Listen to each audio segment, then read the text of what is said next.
What's going on, guys, and welcome back to another episode of Career Mode. This is episode number 239, and we start today's episode off with a game against Juventus here away in Italy in the Champions League. Now, of course, so far we've played 4 games in the Champions League, and as you can see by the group table, we are in second place following that win against Ajax. And as you can see right now, 3 points clear of Ajax. We're 1 point behind Juventus, who are top as well. Coming into this game, if we win it, we will guarantee a place in the knockout stages come the end of the 6th game. So as you can see with the team, it was pretty strong. There were changes as per usual, but still a very strong lineup out there, no doubt about that. But the first chance would fall to Juventus, the group leaders so far. In the 14th minute, as Vidal finds Marchisio. Marchisio finds Lucas, who turns Lazzarini and shoots, or tries to shoot, gets blocked off, but the shot is taken and Carboni makes a really good save. So first chance for Juventus there, but Carboni denying Vidal the opening goal of the game. And from the corner, Marchisio ends up crossing the ball in, looking for Bonucci. The goalkeeper Carboni comes, gets a great punch on it, and it comes to Rodrigo Lazzari here, and the Italian takes it around his man and plays a brilliant free ball towards Vargas, getting a start in this game. He takes it around Martin Cáceres. The Uruguayan can't keep up, goes down the right hand side and takes on the German centre-back Ginter, beats him with a Berber spin, cuts inside and shoots, but it's a good stop by the goalkeeper, and Juventus cleared the ball away. So both goalkeepers made good saves early on. It's still 0-0. In the 29th minute though, Juventus have a corner, and Marchisio crosses the ball into the centre, and Fernando Llorente does give Juventus the lead. The former Athletic Bilbao makes it 1-0 to the Italian side, and I was pretty frustrated about that because the Spaniard's shot was, you know, pretty soft, let's be honest, and it snuck in at the near post. Carboni should have saved it, I felt, and Aaron Ramsey on the line. What's he doing? Why is he backing away from the ball there? You know, seriously, he's letting the ball squeeze in between him and the post. That's just terrible, but still, Juventus 1, Arsenal 0. Ramsey and Carboni both at fault, you know, partially each there for that goal, and it's 1-0 to the Italians. We had a good chance there, but that header went just wide the post, and in the 59th minute here, we're on the ball again with Callum Chambers finding Lazzari. The Italian takes it around Bonucci here, keeps on going, tries to get himself inside the area, gets tackled, but it comes to Lassi. Lassi then takes it around Bonucci and crosses the ball into the centre. Sterling wins the header, but it goes just over the bar and behind for a goal kick. So still Juventus 1, Arsenal 0. We did have quite a lot of chances in this game. We were still trailing, and we had another good one here in the 66th minute as Lazzari tries to take it around Vidal. He finds Vargas, who tries to roulette round his Chilean colleague. He gets tackled, but it comes to Lazzari. He then finds Vargas, who shoots, and it ends up hitting the post, and Juventus get the ball away. So still 1-0 to Juventus in this game as we hit the woodwork there, and we are still trailing. And in the 72nd minute here, how about this? Mario Williams wins the ball back from a short corner, and our centre-back just goes on a storming run down the left-hand side. Cáceres just can't get past him. He keeps on going. He can't take him down or anything. Mario Williams goes all the way and shoots, and had it not been for a great save by Sirigu at the near post, he would have scored one of the solo goals of the season. Incredible that my tall centre-back went all the way there, but it was still 1-0 to Juventus. From the corner, it's crossed in. It's headed away by Cáceres. Lazzarini gets on the end of it, but he completely miskicks the shot, and it goes harmlessly over and wide and into the stand. So still Juventus 1, Arsenal 0 in this game with 15 minutes to play.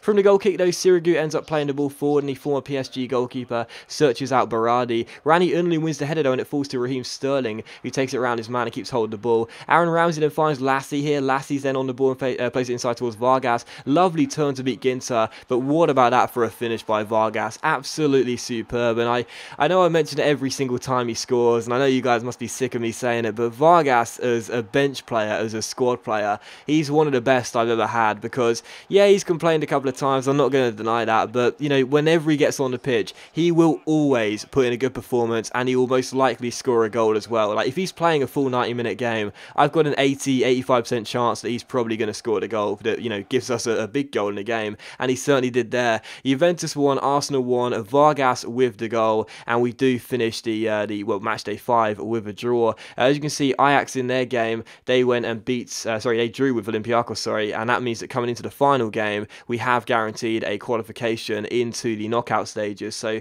we're already guaranteed to be going through now. There's no doubt about that. We're definitely going through some knockout stages. Due to that draw against Juventus, it does mean if we win on the final day and Juventus fail to win, we will finish top. Anything other than that though, and Juventus will finish top come the end of the Champions League group. So hopefully we will finish top, because of course last year we finished second, and instead of playing Dinamo Moscow that we would have faced if we finished first, we had to play Real Madrid. And although we got past past them, that was of course going to be a much more difficult game for us. So hopefully this year we'll actually finish top of our group, but it all depends on what we do on the final day against Olympiacos and what Ajax do against Juventus.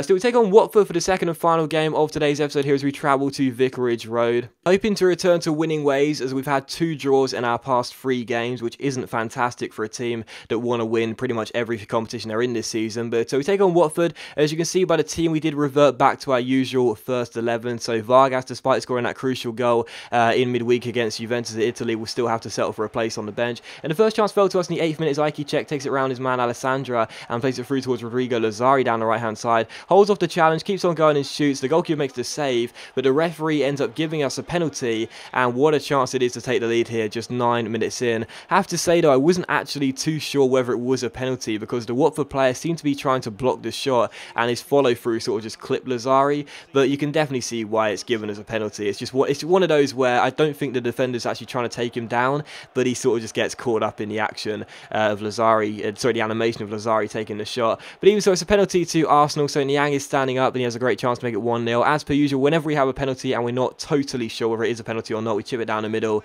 If the goalkeeper saves it, fair enough. If he doesn't, then we score. And as you can see, the goalkeeper didn't stand down the middle. We do get the goal, and it's Watford 0, Arsenal 1. And again, it probably was a penalty, but I thought just in case, we may as well chip it down the middle. So Niang gives us the goal there from the penalty, and it is 1-0 to Arsenal just 10 minutes in. His 15th goal in the Premier League this season already sees us take the lead. So Watford 0, Arsenal 1. In the 25th minute, though, Craig Cathcart plays the ball through towards Smith, and a great chance for Watford to equalise, but Carboni makes a really good save, and Callum Chambers clears the ball away. So good stop there. And another great chance for Watford in the 28th minute as Cathcart plays it through towards Batocchio. He takes it around Murray Williams here and keeps hold of the ball, plays it inside towards Diego Fabrini. He finds Murray on the ball, shoots. It's blocked by Chambers. Watford keep the chance alive though as they play it down the left hand side. Alessandro plays it inside towards his man, and again Carboni has to make a really good save to keep it at Watford 0, Arsenal 1. So another good save there, and we are still in the lead. But on the stroke of half time, a great chance for us to extend our lead to 2 goals as Savanier wins us the ball back and finds Mesut Ozil. He ball rolls around his man and finds Lazzari. No one's going to catch up with the little Italian. He goes through one-on-one and smashes the ball into the near post and makes it Watford 0,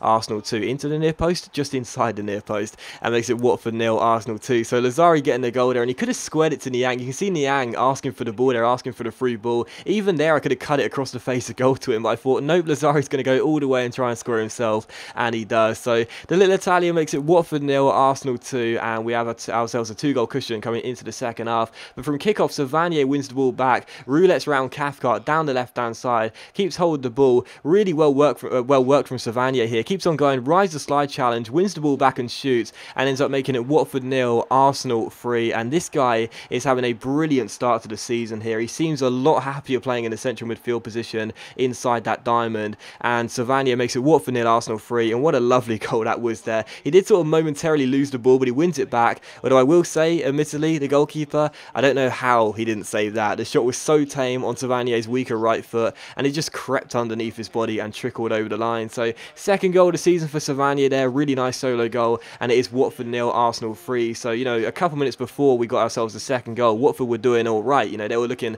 a better team despite being 1 goal down in the first half. But, you know, after we scored ourselves the second and third goals, I couldn't really see them coming back. And in the second half, 7 minutes after the restart, we had a good chance to make it 4-0. Lazzari's header was well saved by the goalkeeper though, and turned behind for a corner. And in the 58th minute, Watford come forward, looking for a route back into this game. McGugan finds his man down the left-hand side. It comes in towards Batocchio, back to the number 40, then back to the number 20. They cross the ball in towards Murray at the far post here. It's not really dealt with. Smith ends up hitting the ball on a half volley, but again, Carboni makes a really good save, trying to preserve his clean sheet. So good stop there by the Italian goalkeeper, and we're still 3 goals up. And in the 73rd minute, a great chance to make it 4-0 on the break. Lazzari finds him by Niang. Niang finds Ozil to Ramendi off the bench, back inside towards Mesut Ozil. Really nice build up here as Ozil keeps hold of the ball, plays it inside towards Ramendi. Lovely free ball to Lazzari. The goalkeeper makes a really good save, and Watford clear. So that would have been a really nice goal there, but unfortunately the goalkeeper prevents us from making it 4-0. But the final chance would fall to Watford with 10 minutes to go, trying to grab themselves a consolation goal. As you can see though, the shot is taken, but Luke Garbutt makes a brilliant block and turns it behind for a corner.